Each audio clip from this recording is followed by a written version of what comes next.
Designing for an elementary student is really about sparking the passion around learning.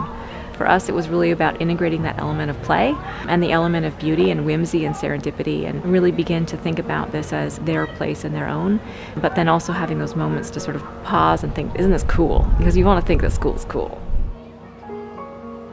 I find that the kids are just happier. The lighting here, the foliage, the flowers, the beauty, it makes the kids happier. I just feel their energy here. Wilkes is such a special community. I think that we all view ourselves as part of a big family. There is a feeling tone of learning taking place here that permeates the building that I have not felt in other buildings I've worked in.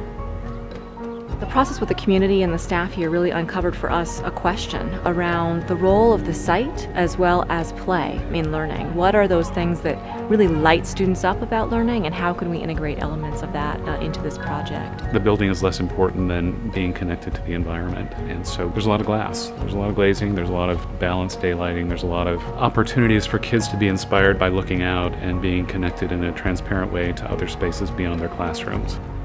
We were very thoughtful about how we connected education to an interior and an exterior learning environment. And you do not have a feeling of boundaries. The children can be in a classroom, they can be in the shared learning environment, they can be outdoors. And that's what we couldn't do effectively before. You can't set a group out in the hallway and think that's an effective learning environment. It's not.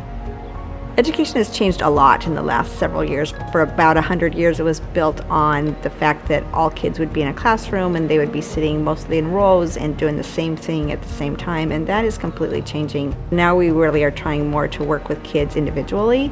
The building is designed completely with them in mind, and so if I have a student who has said, Mrs. Keach, it's too loud in here for me, or I really need a quiet space to work, I can provide that for that child very easily now. There's a lot of versatility how we use this space. Last year we had our artists in residence, and we got to use the whole space for dancing and acting out stories. So it's enriching. We also use this space for science.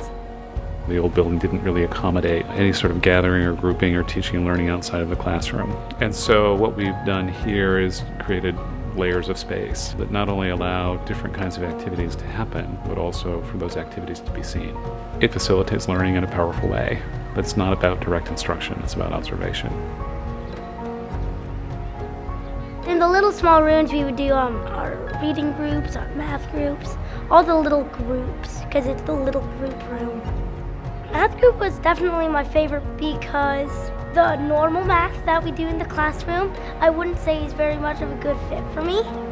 We have a facility that allows us to develop an independence in kids, whereas before I think it was always delivered by the teachers and students sort of sat and received, and now really they're much more a partner in that.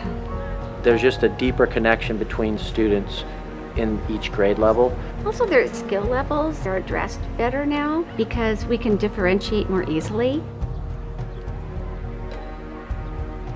Being in the Northwest, when we have a lot of rainy days, when we get that little bit of sun, it's really easy to pop out and make use of that. Grab some clipboards and we're doing a writing activity outside, or we can just pop down to the grass.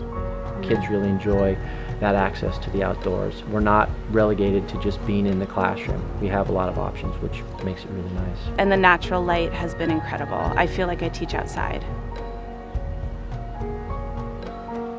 The idea that all spaces should be able to be taught in with the lights off became a marching order, which we discovered maybe the best solution isn't a two-story solution. And that really nested well with the site itself so that we could actually sculpt the land so that the one-story piece sits very quietly within the community. The building almost disappears. That's what our intent was, to have the building recede and have the environment be reflected in what happened here. And so the challenge was to touch lightly and integrate. I feel Bainbridge as a whole and as a community has always been so proud of the effort that the community has made to celebrate the environment and sustainability, and making sure that we are making good choices for our environment. And so to have a school that has that ability built into it is priceless. Without exception, people are very proud of Wilkes. The facility is incredible. This should be the standard of any elementary school in the nation. When I look at Wilkes Elementary, it's not just that it's an aesthetically pleasing school. It embodies in a very concrete fashion what we value as a community. That we have created a school that I think works remarkably well to support education.